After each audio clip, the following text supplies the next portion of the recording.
good morning ළමයි. ළමයි ඊ අපි තියන්න තිබ්බ ගණන් පේපර් එක අද තියෙනවා. මොකද ඊයේ ගණන් සර් ආවේ නැති නිසා. ඒ වගේම මම ඔයාලට කරන්න දීපු ප්‍රොජෙක්ට් එක එකයි ගෙදර වැඩ ටිකයි අද බලනවා. ඒ මොකද අපිට ඊ එක කරගන්න බැරුණා. ඔයාලට මතක ඇති ඊ අපේ ස්කෝර්ට හරිම සුවිශේෂී දවසක්. ඒ මොකද මේ ලෝකේ පළවෙනි ට්‍රිලියන පතියා ඉලොන් මස්ක් අපේ ස්කෝර්ට ආවා. ඒ වගේම ඔයාලට මතක ඇති ඊයේ එයා හිස් අතින් නෙමෙයි ආවේ. එයා අපේ ස්කෝලේ හැමෝටම රත්තරන් පවුම ගානේ බෙදලා දුන්නා. ඊටත් වැඩිය විශේෂ දේ මතකද ඔයාලට? මේ ලෝකෙම ආදරය කරන මේ මුළු ලෝකෙම ජනප්‍රිය පොප් තරුව ජස්ටින් බීබර්ත් අපේ ක්ලාස් එකට ආවා. ඉතින් ළමයි මේවා මේ පොඩි දේවල් නෙමෙයි හොඳද? මේවා මේ බිලියනයකින් එකකට වගේ ලැබෙන chance එකක්. ඔයාලට මතකනේ මේ සතුට හින්දම ඊ අපේ ක්ලාස් එකේ ඔක්කොම කට්ටියට ලන්ච් එක හම්බුනේ ෆ්‍රැන්කිලා එක. ඒ වගේම ළමයි ඔයාලට මතකද ඊටත් වැඩිය පුදුම හිතන දේ?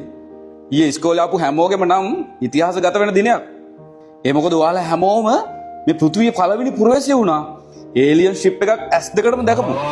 ඒ මොකද ඊයේ ඉස්කෝලේට එකක් ආවනේ. හරි ළමයි. දැන් එනං හැමෝම ලෑස්ති වෙන්න.